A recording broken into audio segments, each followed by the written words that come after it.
Hello, everyone, and welcome to Short Rest for Trials of VinTear for session 7. Wow, we are entering in Spooky Island Adventure. We learned a few things. You know, there was some information. You guys won. Relearned that because of the gazing pool and its magical properties, and because of the recorded tidal wave that occurred here in VinTear, sort of spread a lot of that magic essence around. It's kind of a hodgepodge, sort of a little like calling card for a lot of extraplanar beings who are interested in that. And found one of them, sort of a minor devilkin, as the Arbiter. And then we have someone someone gave a gift. Nope, did no such thing. I got a gift! I got a hat! You got a hat! I have a hat. I'm so happy about my hat. He's so confused. Join the hat club. Hat crew. Yeah. He's thrilled. That was hilarious. It's like, here, bye. I gotta go. As Harper, I knew there was so much like animosity towards the guards who he works for. He's like, hey, listen, we're all that bad. All right, you did great. I'm sorry. The thing about Harper is though he keeps bringing up crap that they're bad at, and it's like, dude, like you're digging your own grave. It's like. Feel like the Yeah, I thought it was very funny, the defensiveness. Yeah, the guards in town. It's on a spectrum between like malicious and corrupt, and then incompetent. Yeah. It's like as good as it gets. We solved that crime in a day. That we just heard about. So I mean, the way he was talking is like, oh, this type of stuff happens all the time. And it's just Yeah. like, what? That's get almost better like at your job, man. if you know what happens all the time, why is there not stuff in place? I'm confused, sir. I just don't get it. But I mean, that did lead to some discussion with Ambrosia. Yeah, she's great. She's very.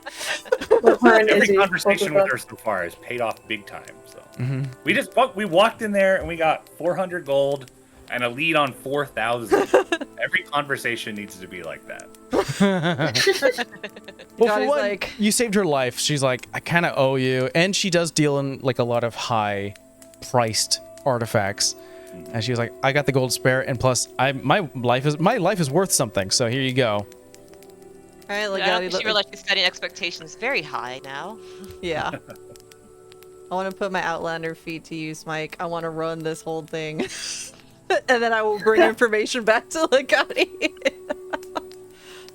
Oh, that's great. Legati can just sit and you can. That's her thing, though, is like she can go and survey a land and then come back and tell you information. I'm about so that excited land. for you to do that and leave your party members alone. They'll be fine. Arrow's Yes, around the boat. perfect. Sitting ducks. Uh-huh. I mean, I No, have Arrow- no Arrow wants to skills, explore all of but this. no, I don't know how helpful they're going to be right now. Leave it at that. Especially that If we get one into expert. dire trouble, we all go into the rod. That's the No. plan. The rest of the Safety campaign rod. takes Screw place this. in the rod dimension, and we are safe. Fine. I'll go only like 20 feet ahead, then I'll just plague you. This was fun to make. Sort of. It allowed me to make a few things, but I think one really fun thing that we haven't discussed that I really love was Legati's full interest in Diva's transformation. Yes!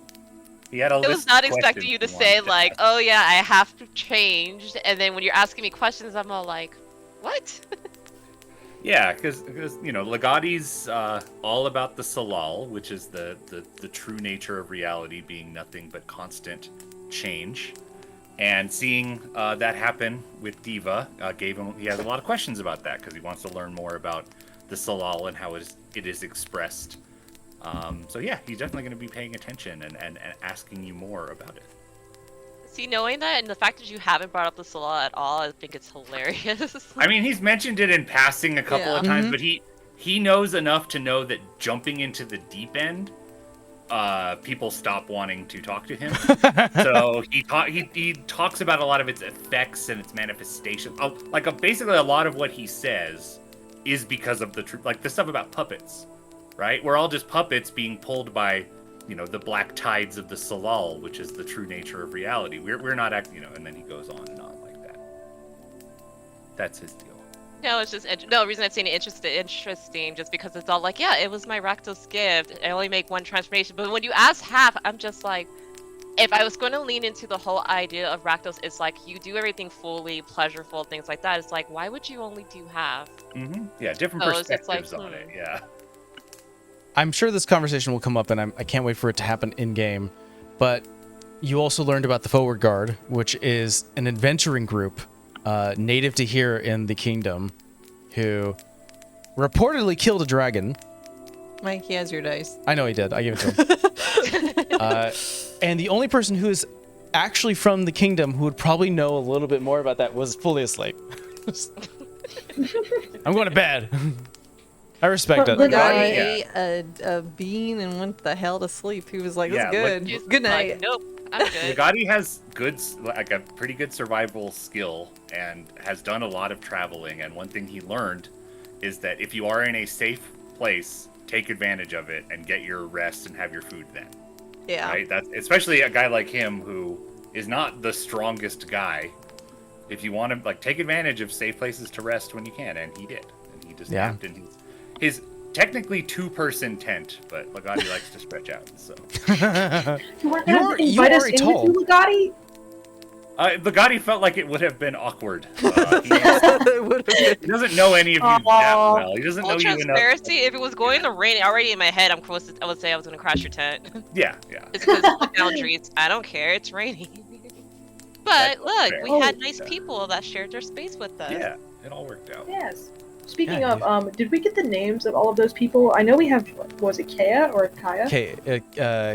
Kaya. Kaya, who was the daughter. No, I didn't really give a lot of names because it would have been just a lot of information. You may run into these guys again, but you can mark them down as, let me grab their names, as the Broach family. They were the Broach family, who they had a spectator guard, who apparently came from the blind and from the forest. So, just a little hint that there's more things happening in that forest. So. I'm kind of appreciating there seems like there's a whole society of nomadic people on this land that everyone's just like, we're over this, so we're just gonna live out in the land. Things are stressful. Curious. Yeah, I'm curious if they're the ones to put the flower crowns on the deer, or if the deer are just naturally like that. I'm still thinking about that. No, it definitely was the daughter. You get I'm like, was that some other spooky stuff, or was that the little girl? Very cute. I named the spectator O because I figured that's what a little kid would name a thing that looks like a circle. Thank you. Give me a dice. I'm gonna take all your dice. You get this one. But yeah, then meeting some of the military people who were just sort of doing their job. They also don't want you to die, so they were just like, here's some supplies we can spare. Yo, these military versus Model Piers cops. A-okay. They have way more they have more oversight that happens with them, so they have to protect the people. Preach. Yeah. I was thinking about it because I was like, why is the Model Piers such jerks? And I was like, oh, it's because they're not, they're not a thick part of the capital. They're like a little on their own. They come with enough money where they do exports and imports, so they're just like, yeah, we'll do whatever we want. I love Temple's face though, once you figured it out. Oh, can we talk? We need to talk about that. Yeah. I'm like, can we talk about that? Because it's like, it took me a minute. It's just like, wait. As soon as she said automaton in the desert, it kind of clicked, and I was just like, wait. And then, what is it you actually said? I was just like, smile. He's a 300-year-old man. I said he's 350-year-old human. Yeah. My heart. So Mike planted that seed in one of our last episodes when he said to Savannah, "Why do you need to ask where I've been? Because you were like, you have friends." That was Little Phoenix. Yeah. So little backstory for those who were not a part of Mostad. there was a group of friends that the main party knew, and one of them was a 300-year-old man who was a human who was being kept alive by alchemical means. Basically, whoever's played Fallout New Vegas, Mr. House, how he really looks. Just this skeletal guy who lived before the war and is just like in a little comfortable bed with spider legs. So the party met this person, and near the end of that campaign, there was a moment, I think even for Savannah Temple's character, Miles, who's the old man we're talking about, told Savannah, like, oh, I have to go back to Anburn and just sort of check in with a friend. And you specifically said, you have friends? In a very condescending way. And back to you was like, don't worry about my social, situation. Worry about yourself. And the friend was Phoenix. My question to you, though, Phoenix, is we had a whole memorial service for Miles. Were you there? Maybe somewhere. The service now I didn't have happen. questions. Did the service happen in Anburn? Did the what? I don't remember. I don't think so. No, then she wouldn't be there. But there's the other thing that happened. But we won't talk about that. We'll talk about it in game. Yeah. That's what Phoenix stumbled into when she was running around as a little kid. She stumbled into Miles, and so that's why she has a mouth like a sailor sometimes. No, that makes sense. We're pulling from like campaign information that people have to go through hours of content to get this. But yeah, a very smart guy who was very old and kept himself alive for a very long time. He was kind of crazy and senile toward the end, which made him kind of lovable. At the same time, it's like, aw, Grandpa. Yeah, and he had an automaton. He did have an automaton. Servant who lived longer than he did. So that was Phoenix's question. I got tasked with it. That he wants a little home, so I have to find a little home with said smart guy, and Legati's standing right there. Legati, would you like an automaton? Sorry, that is for other campaign character. For Savannah in mine, I was like, that's a duel. We've been talking about it off camera a lot, and I think Amber was like, it's so funny that I chose to be friends with this wild alchemist who's very smart but just so crazy, like the senile old guy who is just sort of like this wild mad scientist. And then in this campaign I have Legati, who's also kind of like a wild crazed wizard who's a very smart individual, and then her trainer was an old guy too. Yeah. What you can do? It's a type of guy that's out there. For sure. So off camera, a lot of the talk was like, should that automaton go to Legati? And we're like, eh. Well, no, I said, because I wasn't sure if like Legati had to go there. I was like, Legati's not gonna want to stay at Anburn. Anburn will kill Legati. That's true. I was like, I'd have to bring SA-14 in. But yeah, that was a sort of an in-lore drop thing. Yeah, that she's happened. awkwardly filling you out to see if that would be a good fit, but is not real sure. Which is funny because that has a big history tied to Savannah's character, the old campaign, as well as Steve's old character, Rolly, because where you guys are from. There's more to it, which is fun. So go ahead and break the news to him. I hope Temple. that like Steve's here when the rest of it gets unveiled. But yeah. What news? I don't get what. Wait, I'm lost. What news? Go ahead and break the news that that Phoenix knows or knew Miles. Oh, to Steve? I will. Yeah. Yeah, dice. For some reason, that took a minute to register. I was looking at your face so long. I was like, come Like, on. you gonna get it? The whole thing is like, it came, and then it's like she finally said, I was just like, oh. That was like, Mike said it so nice, and I was like, I'm gonna cry.